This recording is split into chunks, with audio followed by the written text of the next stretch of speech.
7가지가 모두 다 우리에게 닥친다 하는 것이죠. 그것이 바로 7교회를 통해서 하나님께서 우리에게 주시는 말씀이다라는 것이죠.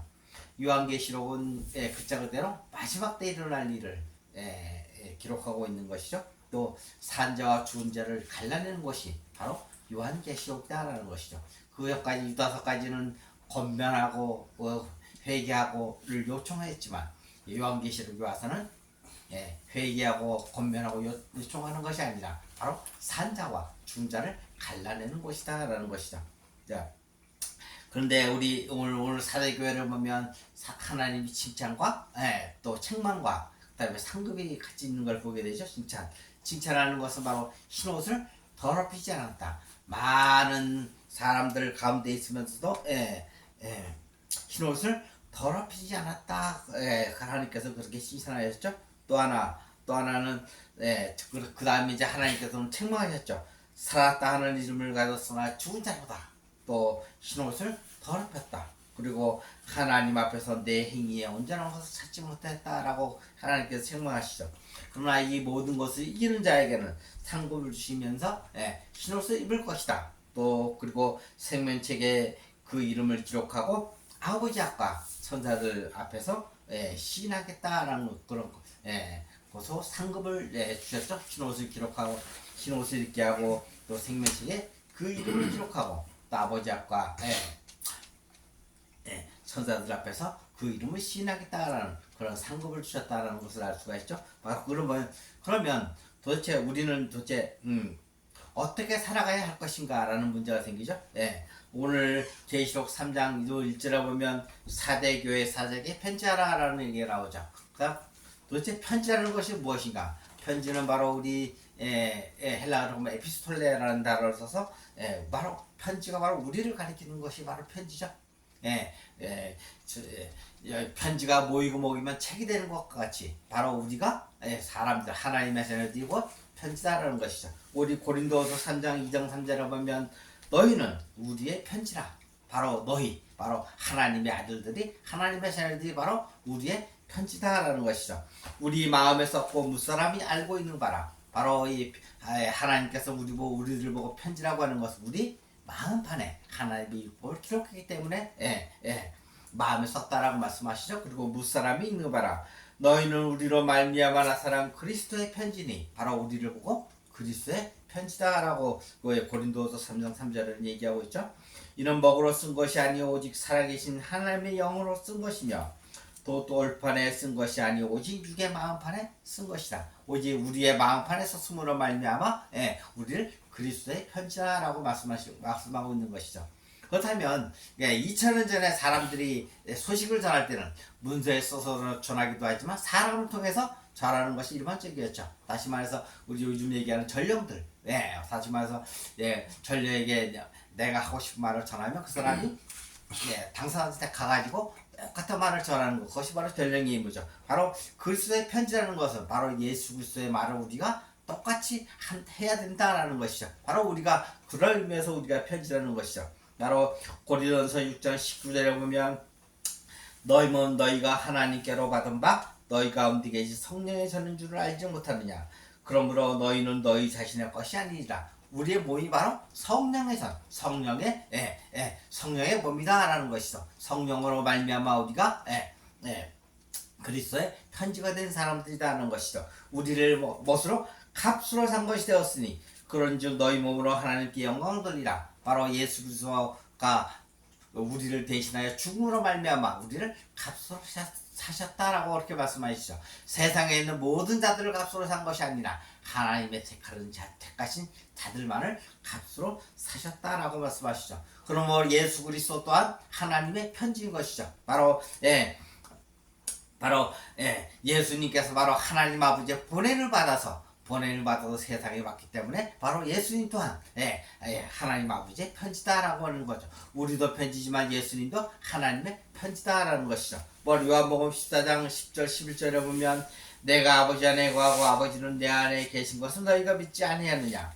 내가 너희에게 이르는 말은 스스로 하는 것이 아니라 아버지께서 내 안에 계셔서 그의 일을 하시는 것이다. 우리는 삼위일체 하나님을 알고 계시죠. 바로 아버지 하나님과 예수님과 성령 하나님이 한 본체 하나의 존재로 계신다라는 것이죠. 우리는 그런 삼일체를 알고 계시죠. 그러면 또 11절에 보면 내가 아버지 안에 거하고 아버지께서 내 안에 계신 것을 믿으라. 그렇지 못하겠거든 행하는 그 일로 말미암아 나를 믿으라. 바로 예수님 행하는 그 일은 바로 하나님 아버지의 뜻을 행하러 오신 분, 하나님 아버지의 뜻을 행했다라는 것이죠. 바로 하나님 아버지의 뜻을 행함으로 말미암아 예수 안에 있다는 것을 믿지 못하겠거든. 바로 예수님이 하시는 일을 믿어라 하는 것이죠. 바로 우리도 신앙을 사는 우리도 예수 그리스도 안에 있지 않다면 우리가 살았다 하나, 하나님 보시기에 살았다 하나 죽은 자라는 그런 죽었다 하는 말을 들을 수밖에 없다라는 것이죠. 바로 하나님께서 보시는 것은 예수 안에 있는가 아니면 예수 밖에 있는가, 예수와 연합되어 있는가 아니면 연합되어 있지 않았는가를 보시고 바로 이 사람이 하나님께 구원을 받아 합당한 사람인가 합당하지 않는가를 구분하게 된다는 것이죠. 바로 하나님의 영이 우리에게 있다면 우리가 바로 하나님께 합당한 사람이 되는 것이죠. 바로 고린도서 12장 3절에 보면 그러므로 내가 너희에게 알리노니 하나님의 영으로 말하는 자는 누구든지 예수를 저주라 하지 아니하고 또 성령으로 아니하고는 누구든지 예수를 주시라 할 수 없느니라. 우리가 하나님의 영으로 말미암아 예수를 저주하지 아니하고 또 성령으로 말미암아 예수 그리스도를 주님이다라고 말할 수 있는 것이죠. 우리가 예수님을 주님이라고 말할 수 있는 것은 내 뜻이 아니라 바로 아버지께서 예수님께서 보내시는 보혜사 성령을 힘입어서 우리가 예수 그리스도를 주님이다라고 말하는 것이죠. 갈라디아서 4장째를 보면 너희가 아들님으로 하나님이 그 아들의 영을 우리 마음 가운데 보내사 아빠 아버지라 부르게 하느니라. 우리가 하나님을 아빠 아버지라고 부르는 이유 또한 우리 마음 가운데 하나님의 영 또는 영과 보혜사 성령님이 함께 하시기 때문에 우리가 하나님 아버지를 보고 아빠 아버지라고 부를 수 있다는 것이죠. 앞으로 다시 말해서 아빠 아버지라는 육신의 부모 육신의 아버지도 많지 있지만 우리 아빠 아버지라고 하는 것도 하나님이 바로 우리의 아버지가 된다는 것이죠. 그것은 굉장히 놀라운 일이죠. 세상 사람들이 보면 무슨 아버지가 둘이냐 하겠지만 우리에게는 바로 육신의 아버지가 있는가 하면 또 영적인 아버지 하나님의 아버지도 우리의 내가 바로 하나님 아버지의 후손이다라는 그런 자부심을 가질 필요가 있는 거죠. 오늘 본문의 계시록 3장 1절에 보면 내가 내 행위를 하노니 내가 살았다는 이름을 가졌으나 죽은 자로다. 바로 죽은 자라고 말씀하신 이유는 바로 새로운 피조물이 되지 못했다라는 것이죠. 바로 죽었다 하는 자는 바로 하나님과 관계가 없는 자라는 것이죠. 하나님의 율법이 하나님의 법이 그 속에 있지 아니한 자를 죽었다라고 얘기한다고 하고 또 예수 그리스도 밖에 있는 자, 또 예수 그리스도를 영접하지 아니한 자, 또는 예수 그리스도의 존재를 믿지 않는 자, 이런 사람을 바로 죽었다라고 얘기한다는 것이죠. 그러면 살았다 하는 자는 어떤 사람인가? 하나님과 관계가 있는 자를 알게 하는 거죠. 하나님의 법이 바로 그 마음속에 있는 사람을 보고 살았다 한다는 것이고 또 예수 그리스도 안에 있는 자, 또 예수 그리스도를 영접한 자, 또 예수 그리스도와 하나가 된 존재인 것을 믿는 자, 그런 사람을 바로 살았다 그렇게 말씀하신다는 것이죠. 예수 그리스도를 믿는 것만으로 내가 살았다 한다면 그것은 큰 잘못인 것이죠. 무엇을 믿는가 하는 것이죠. 예수 그리스도를 믿는데 과연 연합되어 있는 내가 예수와 함께 연합되어 있는 것을 믿는지 아니면 그냥 연합은 빼고 내가 예수를 믿는 건지 그것을 굉장히 중요한 것이죠. 내가 그냥 예수를 믿는다면 그것은 하나님과 관계가 없다라는 것이죠. 그러나 예수님과 연합된 것을 믿는다면 그것은 하나님과 관계가 있는 사람이다라는 것이죠. 우리가 믿는 것은 바로 예수님과 연합되어 있는 것을 믿는 것, 바로 그것이 우리가 믿는 것이다라는 것이죠. 그러므로 오늘 본문 3절에 보면 그러므로 내가 어떻게 받았으며 어떻게 들었는지 생각하고 지켜 회개하라. 만일 깨지 아니하면 내가 도둑같이 이르니 어느 때에 이르는지 내가 알지 못하리라. 바로 소돔과 고모라가 멸망할 당시에 사람들은 죽는지도 모르고 죽었다는 것이죠. 어느 때 멸망당할지 몰랐다는 것이죠. 또 노아의 홍수 시절에도 사람들이 장가하고 먹고 마시고 시집가고 있으면서도 어느 때 죽을지 알지는 못했다는 것이죠. 불시에 바로 죽음도 모르고 죽었다라는 것을 성경이 그렇게 기록하고 있죠. 사람은 누구나 다 죽을 때가 되면 순간 찰나적이라도 다 자기가 죽는다는 것을 알고 있지만 결코 성경에는 그들을 어느 때 죽을지 알지 못했다라는 것이죠. 굉장히 참 무서운 얘기죠. 자기가 죽는 것을 알지 못하고 죽었다는 것이 바로 그 예수님도 바로 이렇게 불시에 도적같이 오신다라고 우리에게 말씀한 것이죠. 그러므로 우리가 어떻게 받았으며 어떻게 들었으며 어떻게 생각하고 또 지키라라고 그렇게 말씀하시죠. 우리 계시록 1장 3절에 보면 이 예언의 말씀을 읽는 자와 듣는 자와 그 가운데 기록한 것을 지키는 자는 복이 있나니 때가 가까웁니다. 이 말씀을 지키는 자에게는 복이 있다라고 말씀하시죠.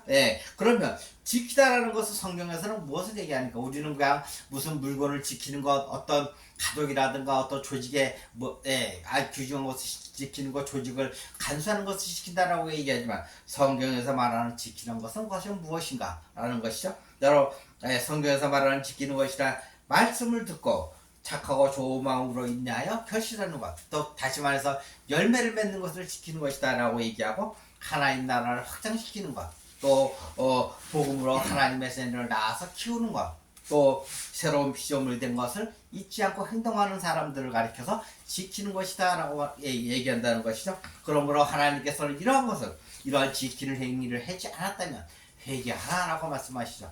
회개하는 자에게는 하나님께서 그 회개를 받아주신다라고 말씀하고 계시는 것이죠. 또 계시록 오늘 본문에 보면 일깨어 그 나무밭 죽게 된 것을 굳건하게 하라. 내 하나님 앞에서 내 행위에 온전한 것을 찾지 못하였으니 하나님 앞에서 내 행위에 온전한 것을 찾지 못하였다. 왜 하나님께서는 그 행위에 온전한 것을 찾지 못하였다고 그렇게 말씀하십니까? 바로 그 내 행위에 온전한 것이 무엇인가? 바로 예수 그리스도와 함께 연합되어 있는 것을 찾지 못했다라고 얘기하는 것이죠.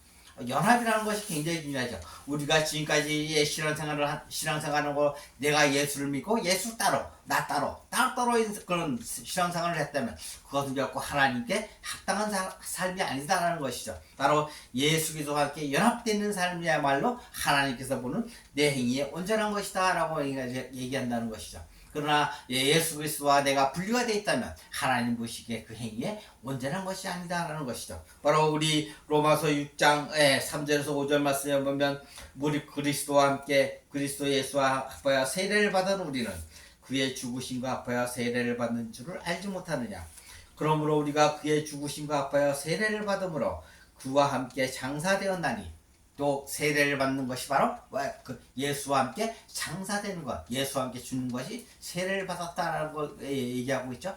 우리 세례라는 개념이 바로 예수 그리스도, 내가 죽을 준비가 되어 있지 않다면 바로 세례를 받을 수가 없다라는 것이죠. 바로 내가 세례를 받는 행위는 바로 내가 예수와 함께 죽고 다시 살아나는 삶을 사는 것, 새로운 피조물이 될 때 많이 바로 세례를 받는다라는 것, 성경은 그렇게 얘기하고 있죠. 그러나 우리가 말하는 세례는 교회의 이론이 되는 것이 세례가 아니라 바로 내가 죽고 다시 살아나는 것, 그것을 깨달은 것이 바로 세례를 받는 행위다라는 것이죠.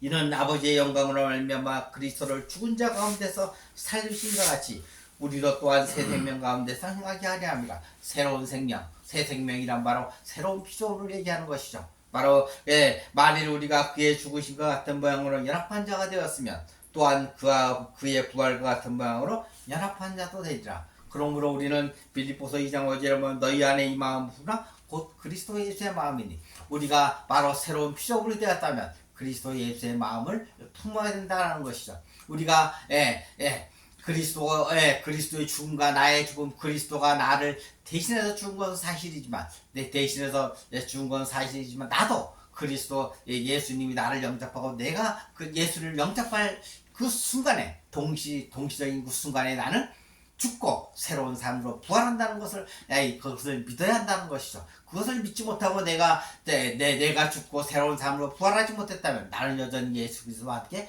연합되어 있지 않다라는 것이죠. 바로 그것이 바로 우리 2000년 동안 감추었다라는 것이죠. 감추온 비밀, 하나님의 비밀이 바로 거기에 있는 것이죠. 우리가 연합된 것을 깨닫는 순간